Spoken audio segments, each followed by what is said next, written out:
first impression when I saw the new Mazda CX-5 was actually what Mazda is saying, so reimagining the familiar. Because I know Mazda CX-5 and it seems familiar, but it's actually different. Why? It's slightly different in the front, it's slightly different in the back, but inside for me it's something which I really love. The Japanese philosophy, which is the ma, which is full harmony, which is a lot of space, and I don't see like, it's calming you down. That's what I really love about Mazda. The quality of the interiors is at very high level, next to the Mazda CX-60, if you know that model. And the trunk is bigger too, and that's very good for my wife, for example. One thing that I was very worried of this new size of the car is that the model car could lose a bit of agility.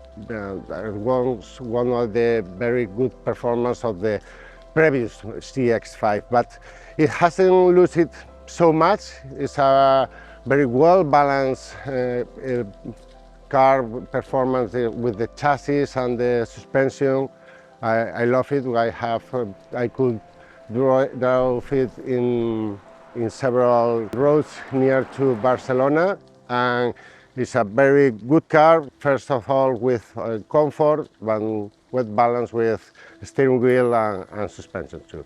Yeah, so today I've been driving the new Mazda CX-5 in Barcelona. I have to say, overall, I've been really impressed with what it has to offer. Lots of interior space, plenty of standard equipment. Drives really nicely, really supple, smooth ride, and have to say, as a small family SUV, it's going to sell really well for Mazda, I think, especially with the success of the old previous generations as well.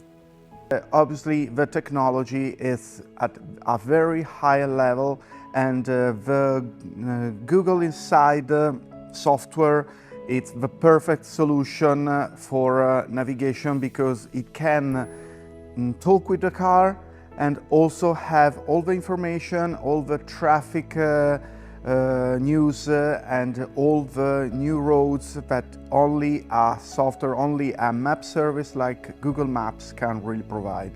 I feel good in the car when I'm driving. I like the engine. It's very nice for everyday use. And the sound of the engine is nice, the reaction of the engine is nice, the consumption is very good. So I think the engine is the very good part of the car.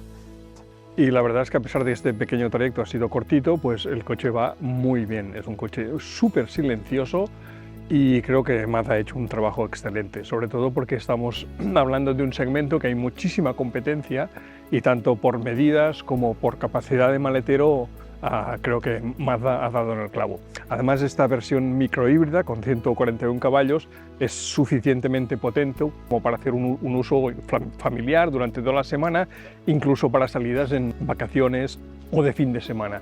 Creo que tiene un comportamiento muy noble, muy sano, y es un coche que es fácil de conducir para todo pubblico.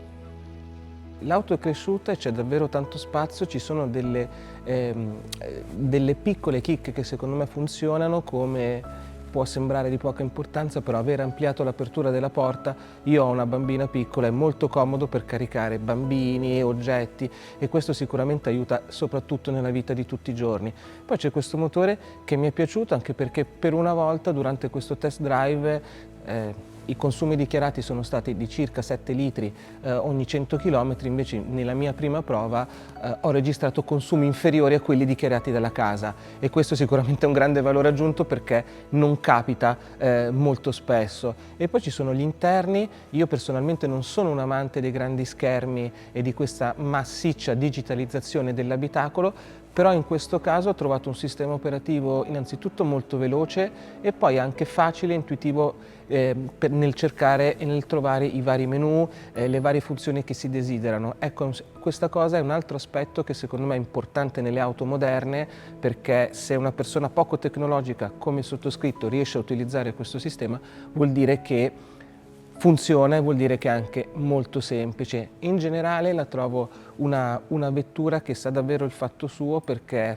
controcorrente anche per quello che c'è qui sotto, un 2005 aspirato, che anche questo secondo me migliora notevolmente la guida, soprattutto se paragonato ai piccoli 1500 di cui siamo abituati a guidare, che non hanno quel corpo e non assicurano quel comfort di guida che si ha invece quando sotto il cofano si ha un bel 2005 dalla potenza giusta, perché secondo me 141 cavalli sono assolutamente più che sufficienti, quindi secondo me quest'auto è assolutamente promossa.